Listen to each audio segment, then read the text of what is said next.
You have heard uh, several times that even for the successful implementation of SDG, policy is very important, integration is very important, investment is very much important.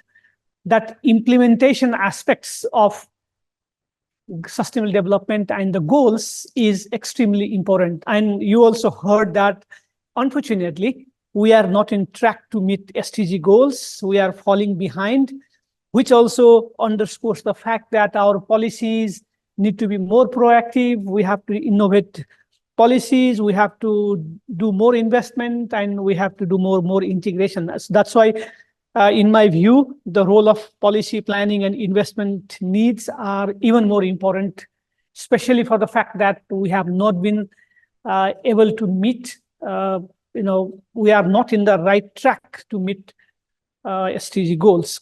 So essentially, if you look at literature, especially the economic literature, they say that we need policies because there are a lot of failures in the system, right? Different kind of failures in the system. That means the society themselves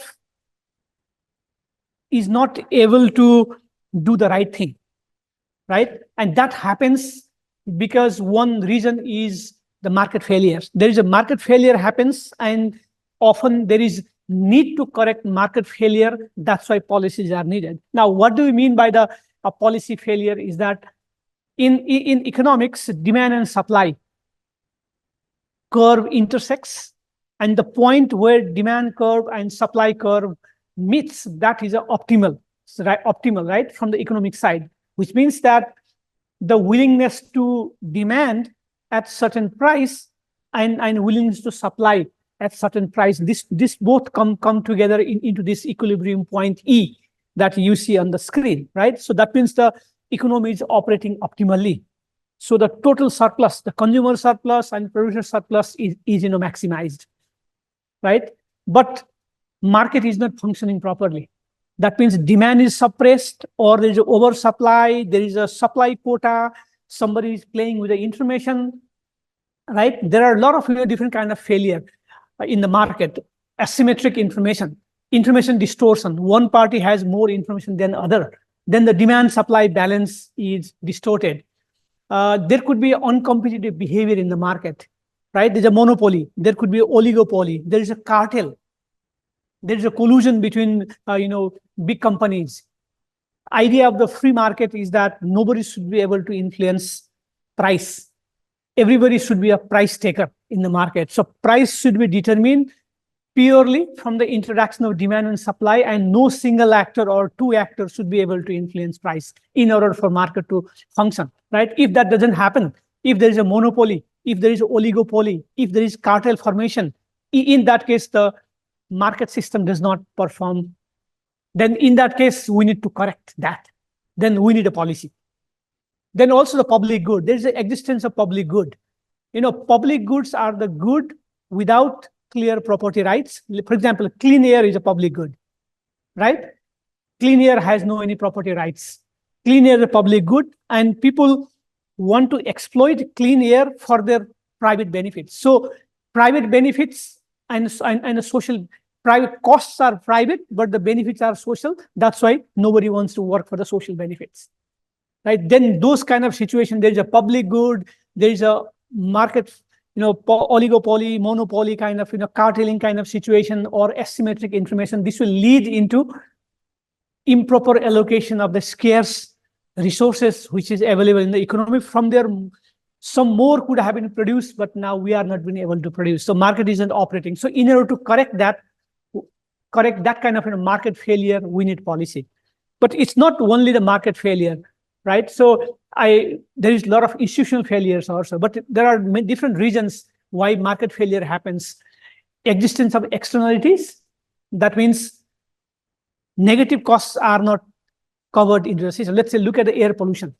Some company pollute air, but who suffers? Public suffer. So public spend money in the healthcare, right? They have a respiratory disease, they have other things, they spend money, but the polluters do not care about it, right? So these kind of things are called externalities, right? Cost of air pollution by dirty industries, so to society is not compensated by, so the price does not reflect the true cost. That's the situation of externality or collective action failure.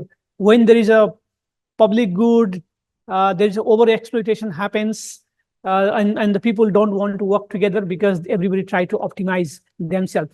Now, in order to correct such kind of market failures, who corrects such failures?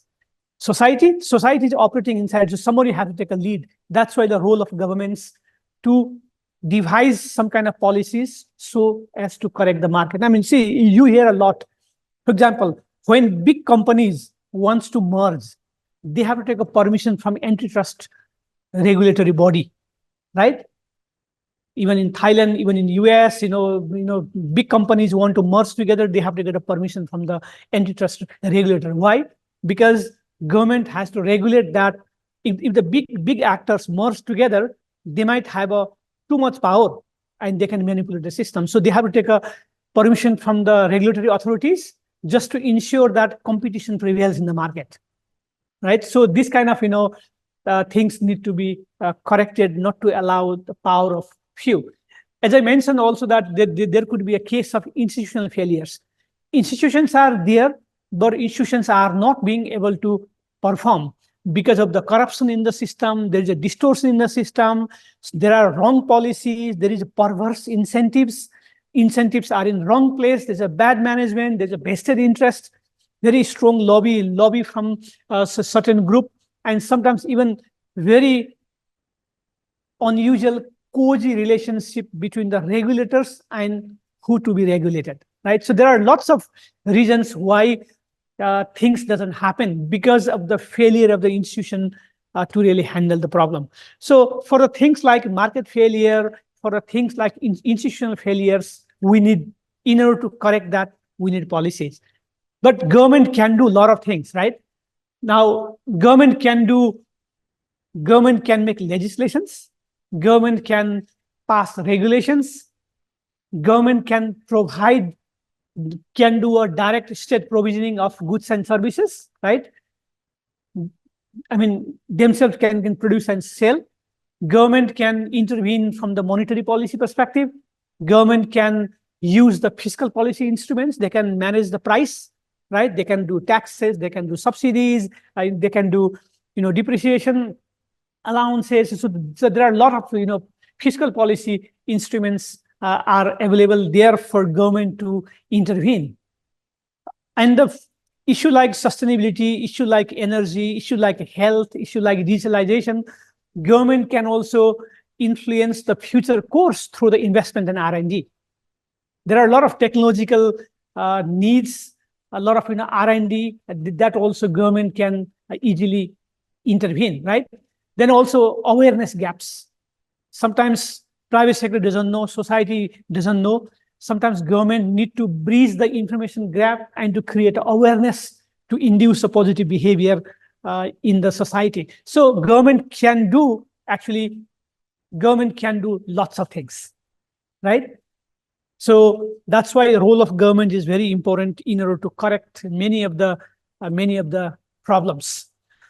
Then, when in the context of sustainable development related broad policies, there are several cross-cutting elements which are very important from the viewpoint of policies. For example, we have to always think about long-term planning horizon, because SDGs, meeting them is a bit of a long-term. When SDG was started in 2015, it had a 15-year mandate, right? So long-term planning horizon. And sometimes politicians and policymakers, decision makers might focus too much into the short-term policies and short-term visible outputs, because a political cycle runs in 4 to 5 year political election cycle, right? But when you have to do a compromise between long-term solution versus short-term solutions, sometimes politicians, because in order to please the public, they might go for short-term solutions, right? So, but for sustainable development, this long-term solution is important. And pricing, many of our pricing policies do not include the full cost of problem.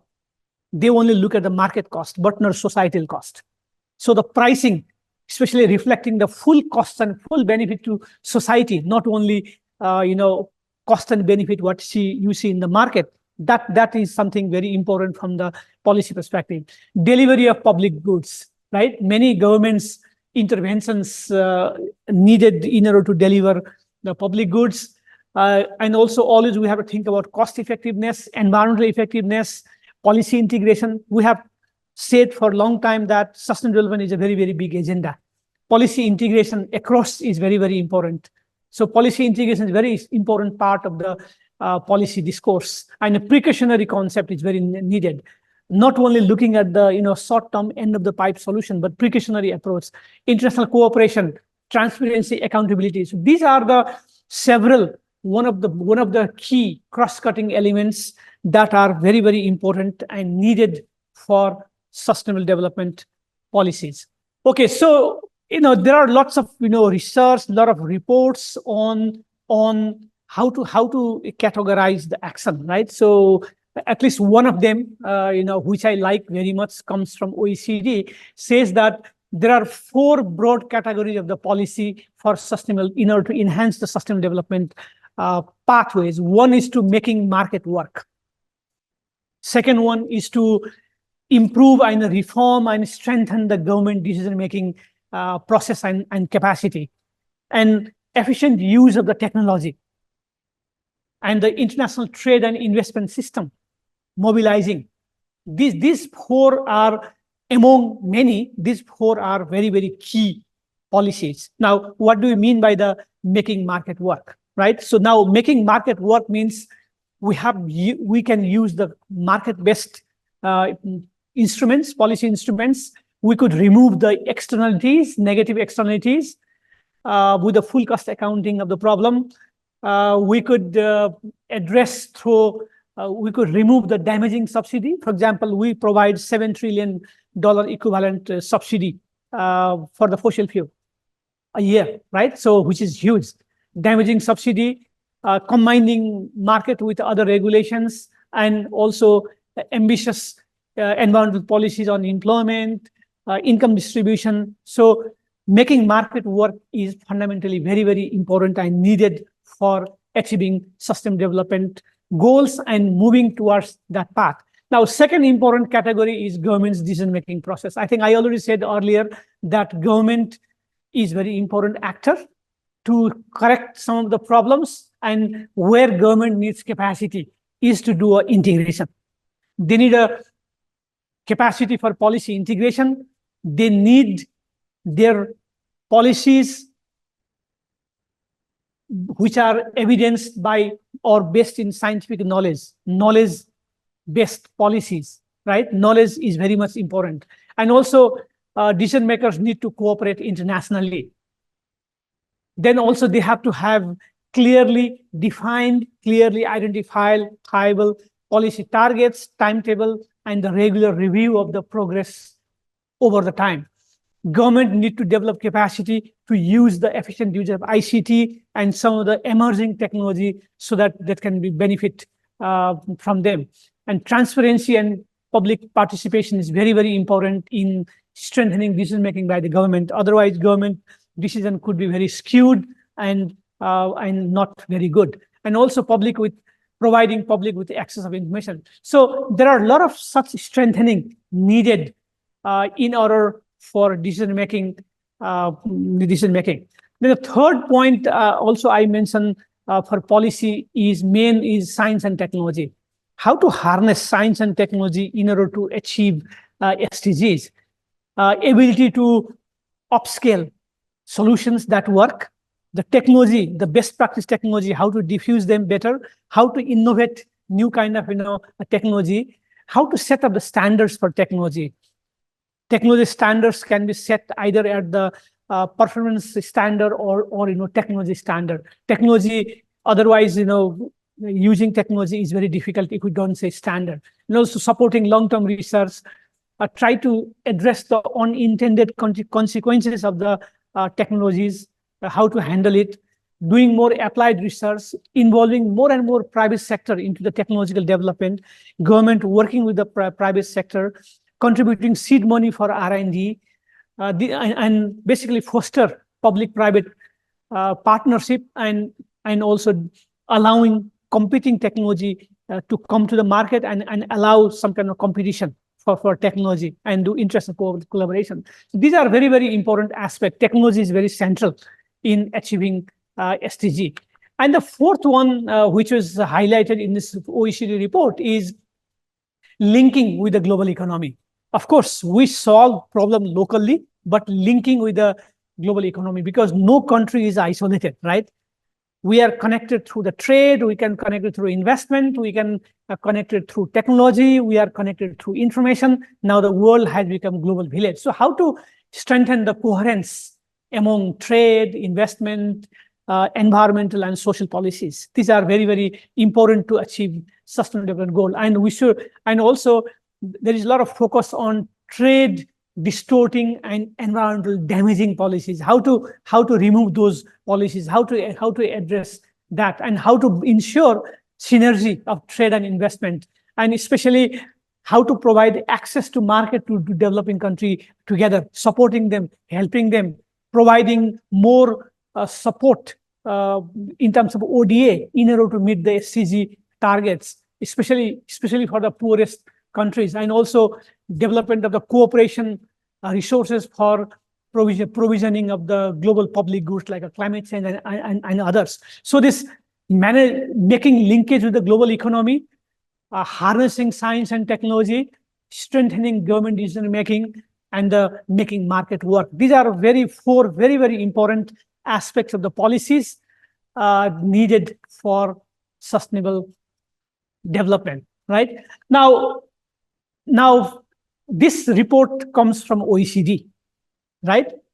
And it might have a bit more developed countries' point of view, right? Now, if you think from your perspective, what do you think is missing? Like, these 4 points, highlighted in this report, right? Making market work, strengthening decision-making, capacity of government, making science and technology based on the evidence-based and science-based work, and linking with the global systems. Now, from the perspective of your country, what do you think? Something more important or different than this? Which is more important? Is less important? Something missing? What do you think?